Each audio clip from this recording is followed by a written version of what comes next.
Bismillahirrahmanirrahim. Əziz və cəlil Allah belə buyurur. Həqiqətən Allah yanında haqq din İslamdır. Yenə buyurur. Siz insanlar üçün çıxarılmış ən xeyirli ümmətsiniz. Yenə buyurur. Qoy aranızdan bir qrup çıxsın ki, insanları yaxşılığa çağırsın, yaxşı əməlləri əmr etsin və pis əməllərdən çəkindirsin. Məhz onlar nicat tapanlardır. Yenə buyurur. Rəbbinin yoluna hikmətlə, gözəl öyüdlə dəvət et və onlarla ən gözəl şəkildə mübahisə apar. Yenə buyurur, Allaha dəvət edən, yaxşı iş görən və şübhəsiz mən müsəlmanlardanam deyən kəsdən daha gözəl sözlü kim ola bilər?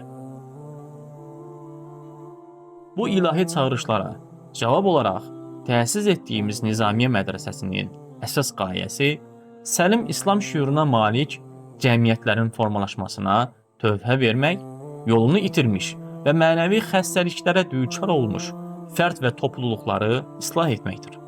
Tədris və təlim istiqamətində əsaslanılan mənbələr ümmətin etimad etdiyi imamlar və onların mübarək əsərləridir.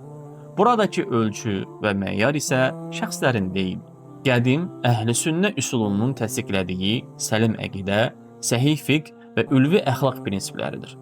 Bununla yanaşı, batil firqə və bidət düşüncələri qarşı elmi səviyyədə sipər olmaq, dini maarifdən məhrum qalanlara istiqamət vermək, mənəvi boşluqda çırpınanlara ruhani dayaq olmaq Nizamiye dəvətinin əsas hədəflərindəndir. Mədrəsəmizin Nizamiye adlandırılmasının səbəbi tarixdə elmə, marifə və səlim dini düşüncəyə göstərilmiş ən böyük xidmət nümunələrindən birinə işarə etməkdir. Nizamül Mülkün təsis etdiyi Nizamiye mədrəsələri əsrlər boyu əhl-i sünnə elmlərinin inkişafına, alimlərin yetişməsinə və sağlam dini düşüncənin cəmiyyətə yayılmasına misilsiz töhfələr vermişdir. O mədrəsələr yalnız elm ocaqları deyil, həm də ümmətin birliyini, fikri sabitliyini, əqidə saflığını qoruyan mərkəzlər kimi tanınmışdır. Xüsusilə Nizamiye mədrəsəsində və bununla yanaşı digər mədrəsələrdə yüzlərlə Azərbaycanlı alimlər yetişmiş və vətənə qayıdaraq insanları maarifləndirmişdirlər.